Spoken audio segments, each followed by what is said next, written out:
नमस्कार, मैं हूं गौरव कुमार। चलिए देखते हैं दिल्ली की आज की सभी ताज़ा और बड़ी खबरें। वीडियो को लाइक ज़रूर करें, चैनल को सब्सक्राइब करें।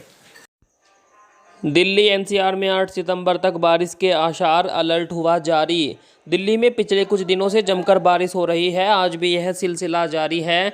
दिल्ली एनसीआर के कई इलाकों में बारिश भी हो रही है। मौसम विभाग ने दिल्ली समेत नोएडा, ग्रेटर नोएडा, गाजियाबाद, फरीदाबाद में अच्छी बारिश की संभावना जताई है। इसके चलते 8 सितंबर तक येलो अलर्ट जारी किया गया है।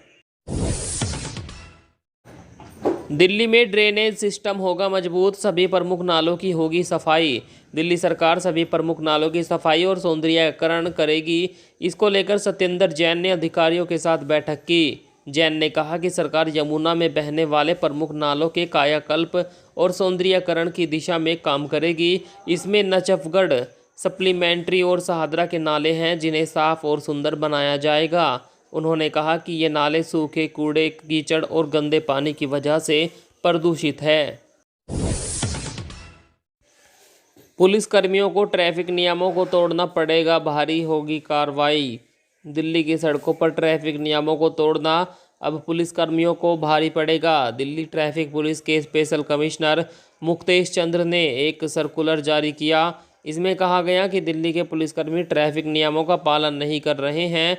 अब अगर ऐसा हुआ तो उन पर विभागीय कार्रवाई होगी। उन्होंने बताया 2020 को 41 और इस साल अभी तक 14 पुलिसकर्मियों की जानें सड़क हादसे में जा चुकी है। और दिल्ली में कोरोना की बात की जाए तो बीते 24 घंटों के दौरान 55 नए मरीज मिले हैं। पिछले 24 घंटों में अच्छी बात यह है, इस दौरान एक मरीज की भी मौत नहीं हुई। 63 मरीजों को ठीक होने के बाद अस्पताल से डिस्चार्ज किया गया। राजधानी में अब तक 14,37,939 लोग कोरोना संक्रमित हो चुके हैं, जिसमें से 14,12,493 लोग कोरोना को मात दे चुके हैं। वहीं 25,082 लोगों की मौत हो चुकी है। अभी 354 एक्टिव केस दिल्ली में मौजूद है। शिक्षक दिवस पर 103 नहीं 122 शिक्षकों को सम्मानित करेगी दिल्ली सरकार। दिल्ली में इस बार शिक्षक दिवस पर 103 की बजाय 122 शिक्षकों को अवार्ड दिया जाएगा। डिप्टी सीएम मनीष सिसोदिया ने कहा, महामारी के दौरान शिक्षकों ने बहुत बड़ी भूमिका निभाई। शिक्षकों ने कोरोना से प्रभावित लोगों की मदद की। इससे पहले 15 साल तक पढ़ाने वाले शिक्षकों को ही अवार्ड मिलता था, लेकिन इस साल 3 साल तक पढ़ाने वाले शिक्षकों को भी अवार्ड दिया जाएगा। जल भराव की समस्या से ऐसे निपटेगी केजरीवाल सरकार, बनाया प्लान। दिल्ली में बारिश ने जगह जगह जल भराव की समस्या पैदा कर दी है। जल जमाव की समस्याओं से निजात पाने के लिए दिल्ली सरकार शॉर्ट टर्म और लॉन्ग टर्म सॉल्यूशन प्लान बनाने जा रही है। सरकार सभी एजेंसियों की एक एक्सपर्ट कमेटी गठित करेगी और जल भराव वाली जगहों को चिन्हित करके माइक्रो लेवल पर काम करने की योजना तैयार करेगी। मनीष सिसोदिया ने कहा कि इस साल ज़्यादा बारिश हुई है, जिसकी वजह से ये समस्या खड़ी हुई।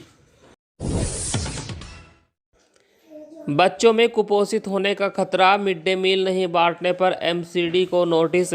बाल संरक्षण आयोग ने मिड डे मील नहीं बांटे जाने को लेकर नॉर्थ एमसीडी को नोटिस जारी करके जवाब मांगा है। आयोग के अध्यक्ष अनुराग कुंडू ने एमसीडी स्कूल के बच्चों को सूखा राशन नहीं देने को लेकर 2 हफ्तों के अंदर जवाब मांगा। 17 महीनों से स्कूल बंद है और बच्चों को राशन नहीं बांटा गया है। इसी बीच बच्चों के कुपोषित होने का खतरा मंडरा रहा है। आपको बता दें, एमसीडी बीजेपी के कब्जे में आती है। बीते 3 सालों में केंद्र सरकार ने विज्ञापनों पर खर्च कर दिए 2000 करोड़ रुपए से ज़्यादा। भारत सरकार के आंकड़ों के मुताबिक सरकार ने 2018 से 2021 तक एडवर्टाइजिंग यानी विज्ञापनों में 2299 करोड़ रुपए खर्च कर दिए। 2020-21 में स्वास्थ्य मंत्रालय ने 71, सूचना एवं प्रसारण मंत्रालय ने 61, वित्त विभाग ने 43 और रक्षा मंत्रालय ने 31 करोड़ रुपए से ज़्यादा खर्च किए। इस हिसाब से बीते साल में कुल 409 करोड़ 55 लाख रुपए खर्च किए गए हैं। यह सारी जानकारी DAVF की वेबसाइट पर उपलब्ध है। इतना तगड़ा एडवर्टाइजिंग चल रहा है। मुजफ्फरनगर में महापंचायत आज, जुटेंगे कई राज्यों के किसान। मुजफ्फरनगर में किसानों की महापंचायत है। इसमें देश भर के किसान जुटने वाले हैं। राष्ट्रीय मुद्दों में कृषि कानून, एमएसपी व किसान उत्पीड़न, जबकि राज्य स्तरीय मुद्दों में मिशन यूपी के तहत गांवों तक पहुंचना और बकाया गन्ना भुगतान, गन्ने का भाव, बिजली के रेट शामिल होंगे। किसान मोर्चे के सदस्य ने बताया कि यह सीधे तौर पर यूपी के चुनाव से जुड़ा मुद्दा होगा। मोर्चा सरकार के विरोध में हर गांव स्तर तक जाएगा।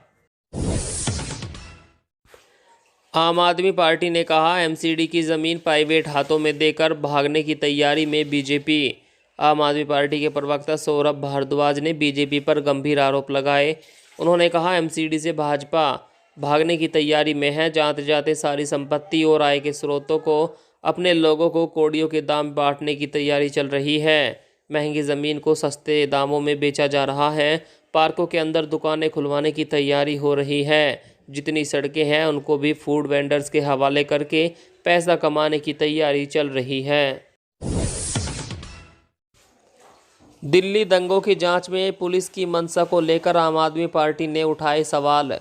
फरवरी 2020 में हुए दिल्ली दंगों को लेकर आम आदमी पार्टी ने दिल्ली पुलिस की कार्रवाई पर सवाल खड़े किए हैं। आम आदमी पार्टी प्रवक्ता अतिशी ने कहा, इस देश की हर कोर्ट दिल्ली पुलिस से सवाल पूछ रही है। शुरुआत में दिल्ली हाई कोर्ट ने भड़काऊ बयान पर एक्शन नहीं लेने को लेकर सवाल पूछे थे। कोर्ट ने कहा था, पुलिस कांस्टेबल को गवाह के तौर पर ला रहे हैं तो ऐसा लगता है कि गवाह फर्जी है। देश में 4 लाख केस, सुप्रीम कोर्ट हुआ सख्त, फिर लगेगा लॉकडाउन। देश भर में कोरोना के 45,352 नए मामले पिछले 24 घंटों में सामने आने से कुल संक्रमितों की संख्या 3,39,03,289 हो गई। वहीं देश में एक्टिव मरीजों की संख्या 4 लाख के करीब पहुंच गई। मृतकों की संख्या 4,39,895 हो गई। नए मामलों में 29,322 केस अकेले केरल से हैं। केरल में महामारी के हालात को देखते हुए सुप्रीम कोर्ट ने भी चिंता जताई है। हालांकि केरल के मुख्यमंत्री ने राज्य में लॉकडाउन लगाने से इनकार कर दिया है। दिल्ली लखनऊ के बीच सफ़र करने वालों के लिए खुशखबरी। देश की राजधानी दिल्ली से उत्तर प्रदेश की राजधानी लखनऊ के बीच सफ़र करने वाले यात्रियों के लिए अच्छी खबर है। इन्हें जल्द ही कम पैसों में वातानुकूलित कोच में सफ़र करने को मिलेगा। रेलवे प्रशासन ने नई दिल्ली से लखनऊ के बीच चलने वाली विशेष एसी एक्सप्रेस और लखनऊ मेल में इकोनॉमी एसी क्लास के कोच लगाने का फैसला किया। इसकी बुकिंग भी शुरू हो गई है। इसका किराया थर्ड एसी से कम है। नक्सलियों को हथियार सप्लाई करने वाला शिक्षक गिरफ्तार। दिल्ली पुलिस की स्पेशल सेल ने नक्सलियों को हथियार सप्लाई करने के मामले में एक शिक्षक को गिरफ्तार किया है। आरोपी रामकृष्ण बिहार के भोजपुर में शिक्षक था। पुलिस को आरोपी के पास से बड़ी मात्रा में हथियार बरामद हुए।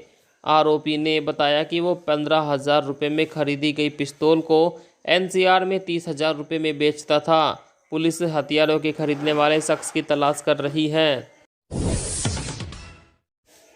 मेवाती गैंग के 2 बदमाश गिरफ्तार, 30 बाइक बरामद। द्वारका डिस्ट्रिक्ट पुलिस ने मेवाती गैंग के 2 बदमाशों को गिरफ्तार किया है। पुलिस ने इनके पास से चोरी के 30 वाहन बरामद किए हैं। बरामद किए वाहनों की कीमत करीब 40 लाख रुपया है। आरोपियों की पहचान भरतपुर निवासी अरशद और मुस्तफ़ा के तौर पर हुई। आरोपियों से पुलिस ने 22 मामलों को सुलझाने का दावा किया। चोरी की कई बाइकें गुरुग्राम की भी हैं।